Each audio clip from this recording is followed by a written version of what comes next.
एक धनी सेठ के 7 बेटे थे। 6 का विवाह हो चुका था। 7वीं बहू आई। वो सत्संगी माँ बाप की बेटी थी। बचपन से ही सत्संग में जाने से सत्संग बस गया था जीवन में। ससुराल में घर का सारा काम तो नौकर चाकर करते हैं। जेठानियां केवल खाना बनाती है, उसमें भी खटपट होती रहती है। बहू को सुसंस्कार मिले थे कि अपना काम स्वयं करना चाहिए और प्रेम से मिलजुल करके रहना चाहिए। अपना काम स्वयं करने से स्वास्थ्य बढ़िया रहता है।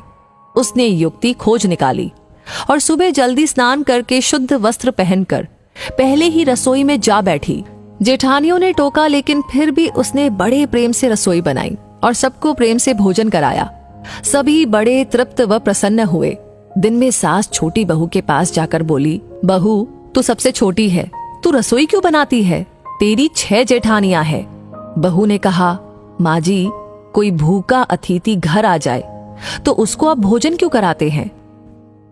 सास ने कहा, बहू, शास्त्रों में लिखा है कि अतिथि भगवान का स्वरूप होता है। भोजन पाकर वो तृप्त होता है तो भोजन कराने वाले को बड़ा पुण्य मिलता है। माँ जी, अतिथि को भोजन कराने से पुण्य होता है तो क्या घर वालों को भोजन कराने से पाप होता है? अतिथि में भगवान का स्वरूप है तो घर के सभी लोग भी तो भगवान का ही स्वरूप है, क्योंकि भगवान का निवास तो जीव मात्र में है। और माँ जी, अन्न आपका, बर्तन आपके, सब चीजें आपकी हैं। मैं जरा सी मेहनत करके सब में भगत भाव रख के रसोई बनाकर खिलाने की थोड़ी सी ही सेवा कर लूं तो मुझे पुण्य होगा कि नहीं होगा? सब प्रेम से भोजन करके तृप्त होंगे, प्रसन्न होंगे तो कितना लाभ होगा। इसलिए माँ जी, आप रसोई मुझे बनाने दीजिए। कुछ मेहनत करूंगी तो स्वास्थ्य भी बढ़िया रहेगा। सास ने सोचा कि बहू की बात तो ठीक है, हम इसको सबसे छोटी समझते हैं, पर इसकी बुद्धि सबसे अच्छी है। दूसरे दिन सास सुबह जल्दी स्नान करके रसोई बनाने बैठ गई। बहुओं ने देखा तो बोली, माँ जी, आप परिश्रम क्यों करती हैं? सास ने कहा, तुम्हारी उम्र से मेरी उम्र ज्यादा है, मैं जल्दी मर जाऊंगी। मैं अभी पुण्य नहीं करूंगी तो फिर कब करूंगी? बहुएं बोली, माँ जी, इसमें पुण्य क्या है? ये तो घर का काम है। सास बोली, घर का काम करने से पाप होता है क्या? जब भूखे व्यक्तियों को, साधुओं को भोजन कराने से पुण्य होता है तो क्या घर वालों को भोजन कराने से पाप होता है? सभी में ईश्वर का वास है। सास की बातें सुनकर सब बहुओं को लगा कि इस बात का तो हमने कभी ख्याल ही नहीं किया। ये युक्ति तो बहुत ही बढ़िया है। अब जो बहू पहले जग जाए वो रसोई बनाने बैठ जाए। पहले जो भाव था कि तू रसोई बना तो 6 बारी बंधी थी, लेकिन अब मैं बनाऊं, ये भाव हुआ तो 8 बारियां बंध गई। 2 और बढ़ गए, सास और छोटी बहू। काम करने में तू कर, इससे काम बढ़ जाता है और आदमी कम हो जाते हैं। पर मैं करूं, इससे काम हल्का हो जाता है और आदमी बढ़ जाते हैं। छोटी बहू उत्साही थी। सोचा कि अब तो रोटी बनाने में चौथे दिन बारी आती है, फिर क्या किया जाए। घर में गेहूं पीसने की चक्की पड़ी थी। उसने उससे गेहूं पीसने शुरू कर दिए। मशीन की चक्की का आटा गरम गरम बोरी में भर देने से जल जाता है। उसकी रोटी स्वादिष्ट नहीं होती, लेकिन हाथ से पीसा गया आटा ठंडा और अधिक पौष्टिक होता है और उसकी रोटी भी स्वादिष्ट होती है। छोटी बहू ने गेहूं पीसकर उसकी रोटी बनाई तो सब कहने लगे कि आज तो रोटी का जायका बहुत ही अच्छा है। सास बोली, बहू, तू क्यों गेहूं पीसती है? अपने पास पैसों की कमी नहीं है। माँ जी, हाथ से गेहूं पीसने से व्यायाम हो जाता है और बीमारी नहीं आती। दूसरा रसोई बनाने से भी ज्यादा पुण्य गेहूं पीसने का है। सास और जेठानियों ने जब सुना तो लगा कि बहू तो ठीक ही कहती है। उन्होंने अपने अपने पतियों से कहा कि घर में चक्की ले आओ, हम सब गेहूं पीसेंगी। रोजाना सभी जेठानियां चक्की में 2-2.5 सेर गेहूं पीसने लगी। अब छोटी बहू ने देखा कि घर में जूठे बर्तन मांजने के लिए नौकरानी आती है। अपने जूठे बर्तन हमें स्वयं साफ करने चाहिए, क्योंकि सब में ईश्वर है तो कोई दूसरा हमारा जूठा क्यों साफ करे। अगले दिन उसने सब बर्तन मांज दिए तो सास बोली, बहू, विचार तो कर, बर्तन मांजने से तेरा गहना घिस जाएगा, कपड़े खराब हो जाएंगे। माँ जी, काम जितना छोटा उतना ही उसका महात्म्य ज्यादा। पांडवों के यज्ञ में भगवान श्री कृष्ण ने जूठी पत्तले उठाने का काम किया था। दूसरे दिन सास बर्तन मांजने बैठ गई। उसको देख कर के सब बहुओं ने बर्तन मांजने शुरू कर दिए। घर में झाड़ू लगाने नौकर आता था। अब छोटी बहू ने सुबह जल्दी उठ करके झाड़ू लगा दी। सास ने पूछा, बहू, झाड़ू तूने लगाई है?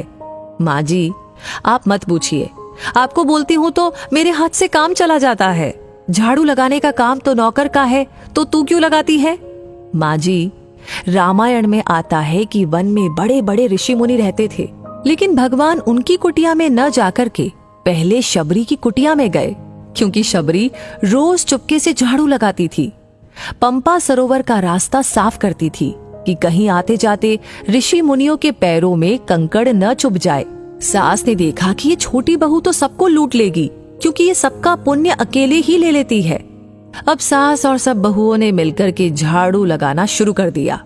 जिस घर में आपस में प्रेम होता है वहां लक्ष्मी बढ़ती है, और जहां कलह होता है वहां निर्धनता आती है। सेठ का तो धन दिनों दिन बढ़ने लगा। उसने घर की सब स्त्रियों के लिए गहने और कपड़े बनवा दिए। अब छोटी बहू ससुर से मिले गहने लेकर बड़ी जेठानी के पास गई और बोली, आपके बच्चे हैं, उनका विवाह करोगी तो गहने बनवाने पड़ेंगे। मेरे तो अभी कोई बच्चा है नहीं, इसलिए इन गहनों को आप रख लीजिए। गहने जेठानी को देकर बहू ने कुछ पैसे और कपड़े नौकरों में बांट दिए। सास ने देखा तो बोली, बहू, ये तुम क्या करती हो? तेरे ससुर ने सबको गहने बनवा कर दिए हैं और तूने वो जेठानी को दे दिए और पैसे कपड़े नौकरों में बांट दिए। माँ जी, मैं अकेले इतना इकट्ठा करके क्या करूंगी? अपनी वस्तु किसी जरूरतमंद के काम आए तो आत्मिक संतोष मिलता है, और दान करने का तो अमिट पुण्य होता ही है। सास को बहू की बात लग गई। वो सेठ के पास जाकर बोली कि मैं नौकरों में धोती साड़ी बांटूंगी और आसपास में जो गरीब परिवार रहते हैं उनके बच्चों की फीस में स्वयं भरूंगी। अपने पास कितना धन है, किसी के काम आए तो अच्छा ही है, न जाने कब मौत आ जाए और सब यहीं पर पड़ा रह जाए। जितना अपने हाथ से पुण्य कर्म हो जाए अच्छा है।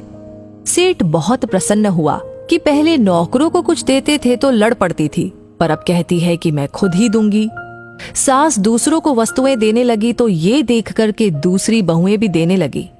नौकर भी खुश होकर के मन लगा कर के काम करने लगे और आस पड़ोस में भी खुशहाली छा गई। श्रेष्ठ मनुष्य जो जो आचरण करता है दूसरे मनुष्य वैसा वैसा ही करते हैं। वो जो कुछ प्रमाण कर देता है दूसरे मनुष्य उसी के अनुसार आचरण करते हैं।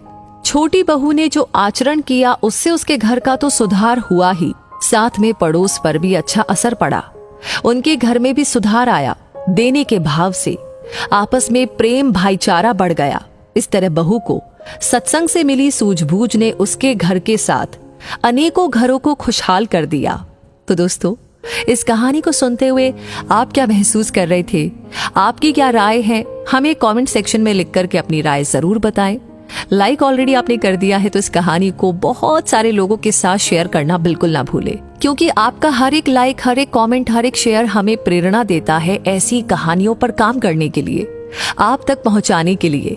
तो हमेशा ऐसी कहानियां आपको मिलती रहे, उसके लिए करना होगा एक छोटा सा काम, हमारे पेज को फॉलो कर लीजिए। तो मैं मिलूंगी आपसे बहुत जल्दी ही और ऐसी कहानियों के साथ। तब तक के लिए कहूंगी धन्यवाद।